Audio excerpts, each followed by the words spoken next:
Cheryl set the tea kettle back on the stove. "You want some more coffee while I'm here?" "Sure," I replied. She grabbed the coffee pot and brought it over to the table. "So does Clara know that Uncle Billy went out with Alma?" I held my cup out. "She knows." Cheryl filled it. "What did she say?" "Thanks, hon." I set the cup back on the table. "She said, 'I hope William gets lucky at the casino.'" I think the pause was deliberate. Cheryl swirled around the few ounces of coffee left in the pot. "Are you done with this?" "Yep." She walked the pot over to the sink. "That's funny." "What?" "Clara's response about Uncle Billy." "Oh, yeah. Anyway, she's going to dinner with Alex tonight." "Alex Heath, the bookstore owner?" She rinsed out the coffee pot and set it on the counter. "That's the one."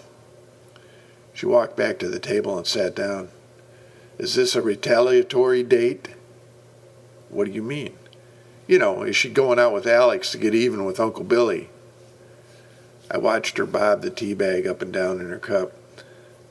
"I don't think so. I think the date was set before she found out about Billy and Alma."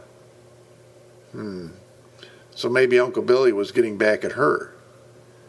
I blew on my coffee and took a sip. "No, I don't think he knew." "So are they just going their separate ways?" "Who knows? I actually think they care about each other."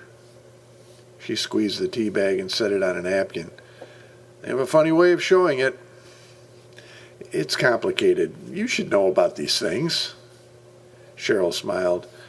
"It would make sense if they were still in high school." I nodded. "Yeah, I know. Sometimes I feel like I should be passing notes back and forth for them." Cheryl picked up the paper. "Oh, hey, did you read this article about the guy who restored his Volkswagen van?" I cringed. No, I didn't." She looked over the top of the paper at me. "Says it took him 3 years." "Yeah, well, a van is a lot more complicated than a sports car."